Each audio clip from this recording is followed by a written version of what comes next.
નમસ્કાર મિત્રો, સ્વાગત છે તમારું ફરીવાર આરસીએમ ગુજરાતની યુટ્યુબ ચેનલમાં। પરેશ ગોસ્વામીની આગાહી, શક્તિ વાવાઝોડું 50% નબળું પડ્યું, 2 દિવસમાં આ વિસ્તારમાં વરસાદ ખાબકશે। જી હા મિત્રો, વાત કરીએ તો અરબ સાગરમાં સક્રિય થયેલું શક્તિ વાવાઝોડું નબળું પડતા ગુજરાતમાં રાજ્ય પરનો ગંભીર ખતરો સંપૂર્ણપણે ટળી ગયો છે। હવામાન નિષ્ણાત પરેશ ગોસ્વામીએ જણાવ્યા મુજબ વાવાઝોડું સતત ઓમાન તરફ જઈ રહ્યું હતું અને તેણે આજે રાતભર ભારત તરફ વળ્યો લીધો હતો, પરંતુ દિશા બદલતા જ તે 50%થી વધુ નબળું પડી ગયું છે।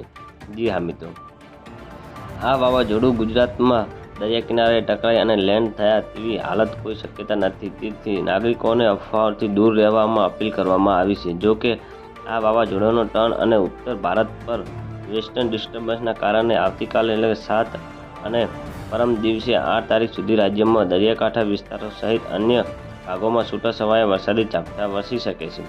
9 તારીખે વાતાવરણમાં હળવોથી થવાની સંભાવના છે। જી હા મિત્રો, વાવાઝોડાને બદલાયેલી ગતિ હવે નબળી પડી ગઈ છે।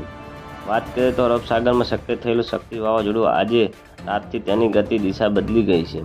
જે વાવાઝોડું અગાઉ પશ્ચિમ દિશામાં ઓમાન તરફ આગળ વધી રહ્યું હતું, તેણે હવે ભારત તરફ વળાંક લીધો છે। જો કે પરેશ ગોસ્વામીના મતે આ દિશા બદલવાના કારણે વાવાઝોડું 50%થી વધુ શક્તિ ગુમાવી ચૂક્યું છે। તો મિત્રો, ન્યૂઝની સતત જાણકારી મેળવવા માટે અમારી ચેનલને લાઇક, શેર અને સબસ્ક્રાઈબ કરી લેજો। ધન્યવાદ, જય હિન્દ।